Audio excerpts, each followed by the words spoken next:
به نام خدا. سلام دوستان امروز ما به تحلیل یه ارز پرطرفدار با هم میپردازیم.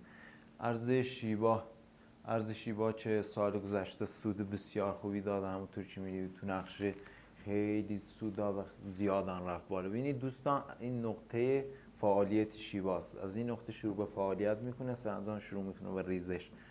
از همین نقطه هم وارد فیوچر شده بود ارز شیوا و اونایی که رو پوزیشن شورت بستن به سمت پایین، اینجا میاد بالا. ببینید دوستان، مقابل این نقطه وای میسیه چند وقت، سپس شروع میکنه رو کف 900. باز اینجا ببینید دوستان، آروم آروم ریزشش رو انجام میده، خیلی آروم انجام میده ریزشش رو و ماها طول کشید تا تونست آروم آروم بیاد پایین که اگه کسی پوزیشن لانگ یا شورت باز میکرد، خیلی آروم آروم جفتشون رو میتونست لیکوید کنه. مثلا اینجا ریزش خیلی سریع انجام داد، ببینید، و اینجا دوباره شروع کرد به بالا رفتن.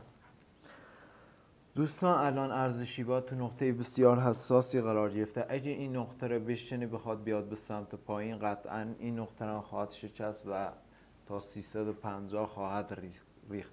ولی اگه این نقطه رو نشکنه و بخواد شروع کنه به بالا رفتن، نقطه اولی رو که میزنه رو دوای میسه، سری قبلی نزدش و اینکه تا این نقطه 4 رو قطعا شیبا باید بزن.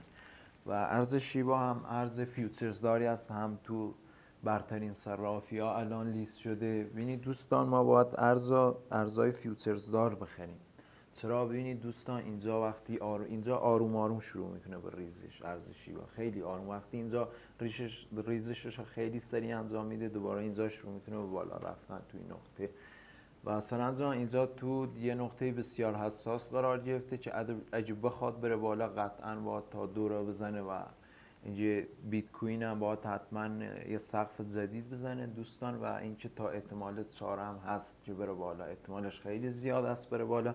ولی اگه نتونست این مقاومتشو حفظ کنه، قطعا خواهد ریخت تا این نقطه. ببینید دوستان، این نمودار روزانه ارز شیوای اینجا خیلی سود داده و هم ارز فیوچرز داری بود. اگه کسانی که اینجا پوزیشن لانج باز کردن، اگه موفق نشد بشنش، قطعا میریزه تا نقطه 350. هرچند اینجا این نقطه را زده، ببینید دوستان.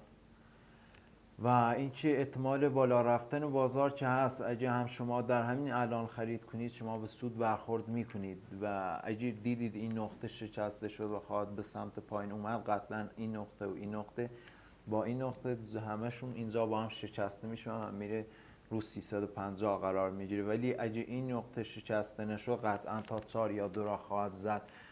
شما هم میتونید اینجا پوزیشن لانج باز کنید، هم میتونید پوزیشن شورت باز کنید، چون که توی یه نقطه بسیار حساس قرار داره ارز شیبا.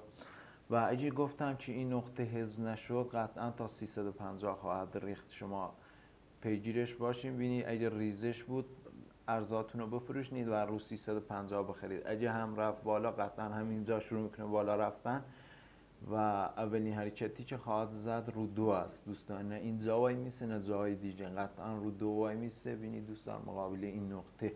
و اینکه ممکنه یه ریزش تا 1500 انجام داشته باشه و سرانجام نقطه 400 هم بشن. و ببینید دوستان، شما همین الان هم بخرید میتونید به سود برسید این ارزا. ولی اگه این نقطه شکست، ارزتون رو بفروشید و رو نقطه 350 باز شروع به خرید کنید.